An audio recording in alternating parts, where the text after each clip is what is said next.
Dobro večer. Kakav je vaš utisak? Koliko je prošlo od kako su bili oni sudbinski i referendumski izbori u Srbiji? Kakav je vaš utisak kako se to desilo i u čemu je problem da se malo ko seća da je to bilo pre 7 dana? Šta se to desilo? Pa više ne znamo ni da su bili, ni kako je to bilo referendumsko pitanje, ni stiče se utisak se sećamo ko je na tim izborima pobedio, ako ih je uopšte i bilo. U čemu je problem? U čemu je problem da se potpiše politički sporazum ili bilo koji? Utoliko pre, ako je istina da je taj politički sporazum duplo golo i da u njemu nema ništa. U čemu je problem potpisati nešto što je ništa? U čemu je problem da se sazove sednica vlade, u čemu je tek problem da se sazove sednica parlamenta, šta je to tako strašno, ima li nečeg goreg od raspisivanja izbora i od rušenja vlade. Večeras, ima još nešto što je novo i što je neki novi problem. Dakle, čini se da je protekle nedelje prvi put posle možda nekoliko godina bilo jednostavno pronaći sagovornika iz redova ministra Demokratske stranke Srbije. Profesor Slobodan Samardžić, ministar za Kosovo i Metohiju, je prihvatio odmah na početku nedelje, a bilo je za malo nemoguće pronaći ministra iz redova Demokratske stranke koji je prihvatio da sedi večeras ovde. Kako se to desilo da je najhrabriji iz redova Demokratske stranke Dragan Đilas? Ne znam, možda on zna odgovor. Dobro večer, ministar bez portfelja, zadužen za NIP. Dobro večer. Hvala vam što ste došli. Hvala što ste me pozvali. Je li vam bilo lako da prihvatite?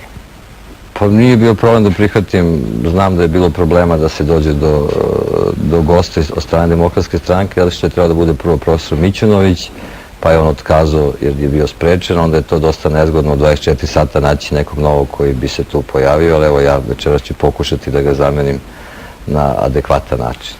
Hvala vam.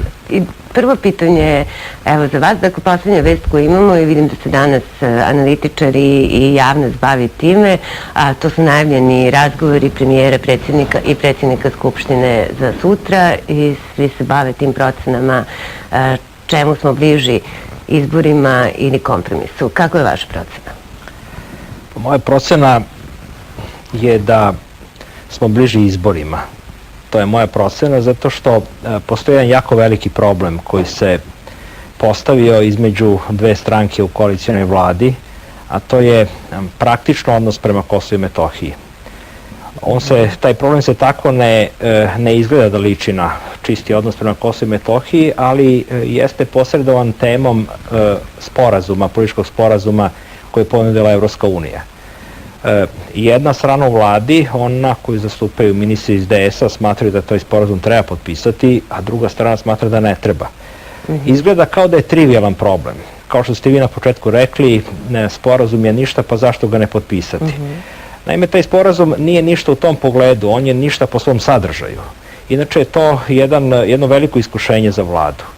Naime, taj sporazum koji nema neki sadržaj ili čiji je sadržaj ništavan, to mogu kasnije da objasnim ako treba, ali o tome sam govorio, on zapravo treba da testira ovu vladu da li će prečutno prihvatiti nezavisnost Kosova ili ne.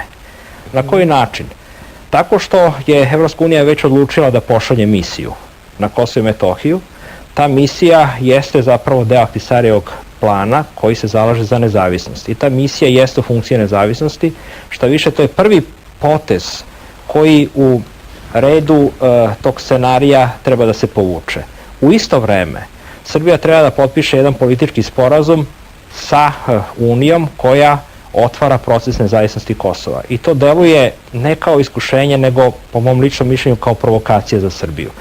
Znači, jedan deo vlade smatra da na tu provokaciju ne treba reagovati, da je treba ignorisati, je treba odbiti, a drugi smatra da treba potpisati uprkos tome što to jeste tako kako sam vam objasnio. Pojednostavljeno rečeno, jedini kompromis bi bio taj da ministri iz Demokratske stranke odustanu od ideje o potpisivanju sporazuma. To je tako i baš zato što mislim da, bar do sada nije bilo nagovešta odustajanja, zato ja mislim da je teško napraviti sporazum sutra. Sad ne znam da li ima smisla uopšte da pitam kako je vaša procena. Pa moja procena pre svega Izbori da ili je kontrol? Srbiji neophodna stabilnost u ovom trenutku i da ne bi bilo dobro ići na izbore u vremenima koje nas sada čekaju, a to jesu opasnosti oko Kosova i Metohije i statusa Kosova i ponašanja određenih zemalja sveta po pitanju Kosova i Metohije. Ja moram da priznam da ne delim mišljenje gospodina Samardžića da mi imamo različite stavove o Kosovu. Ja mislim da o Kosovu i Metohiji imamo svi podjednake stavove u vladi Republike Srbije, a i većina poslanika u parlamentu takođe.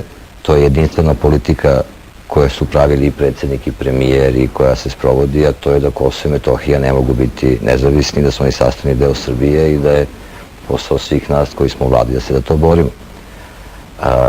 Očigledno da postoji razlika oko toga da li potpisivanje sporazuma prvo koji smo želeli i koji smo 6. decembra ovlastili potpredsjednika Đelića da parafira i potom potpiše, to je sporazum o stabilizaciji i pridruživanju Europskoj uniji, pa smo onda poslali mnogo loših signala ka Briselu da mi u stvari ne želimo taj sporazum posle 14. decembra i odluke Europske unije da pošalje misiju na Kosovo i Metohiju.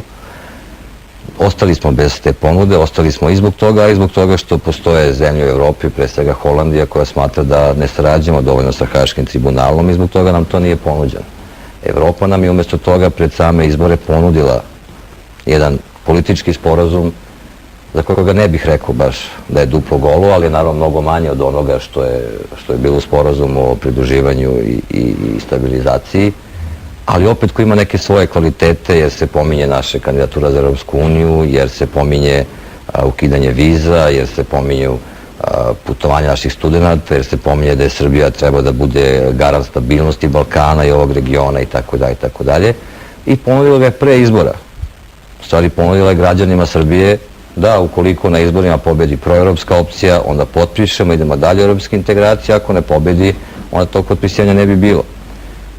Ja moram da vas podsjetim da su pre 7 dana zaista bili izbori u Srbiji, što neki izgleda zaboravljaju, i da je na tim izborima pobedio Boris Tadić. I da je pobedila politika i Kosova i Evrope, kako bi ih je ja najjednostavnije preveo. I da smo na tim izborima, ja ne znam da li gospodin Samardžić, ali ja jesam bio među onih 2.300.000 ljudi koji su glasali da osvojimo Evropu zajedno. I mi smo se time izjasnili. I ja ne smatram da je najvažniji, odmah da se razumemo, najvažnije je potpisivanje ovog političkog sporazuma koji ima samo 2 strane i nije onako sveobuhvatan kao sporazum o pridruživanju i stabilizaciji. Ali smatram da je ključno da se odredimo da li mi želimo dalje u evropske integracije ili smo promenili taj naš stav. Ali nisam čula vaš odgovor na to kako to razumete ove znake jednakosti, dakle potpisivanje bilo kog sporazuma u ovom trenutku, jednako je potpisivanje nezavisnosti Kosova. Ja ga uopšte ne razumem. Jer evo, ja sam dolazeći u emisiju poneo i ovaj politički sporazum i poneo sam i delove onog sporazuma o pridruživanju i stabilizaciji koji ima 1000 strana, nisam mogao sve da ponesem.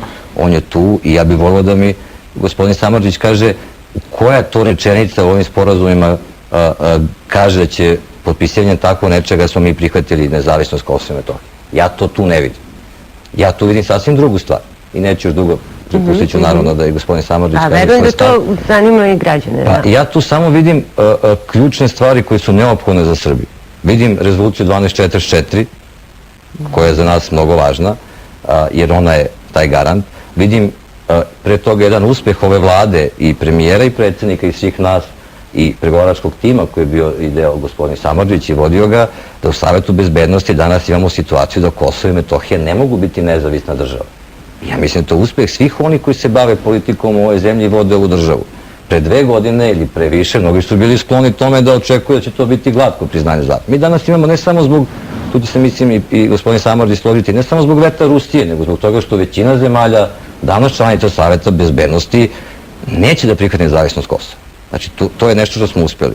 Ovaj sporazum, ja ga doživljam kao mogućnost da Srbija dobije slobodno tržište u Evropi i da postane, ja mislim, jedina zemlja u Evropi ili među retkima koji ima slobodnu trgovinu i sa Evropskom unijom i sa Rusijom. To znači da smo najbolje mesto za investicije u Evropi. Vidim ga kao drugu stvar, a to su mogućnost dobijanja sredstava iz fondova Evropske unije, koje su velika sredstva, i vidim mogućnost i sigurnost ukidanja viza. Ja smatram da je zbog toga taj sporazum neophodan Srbiji da bi se ona dalje razvila bila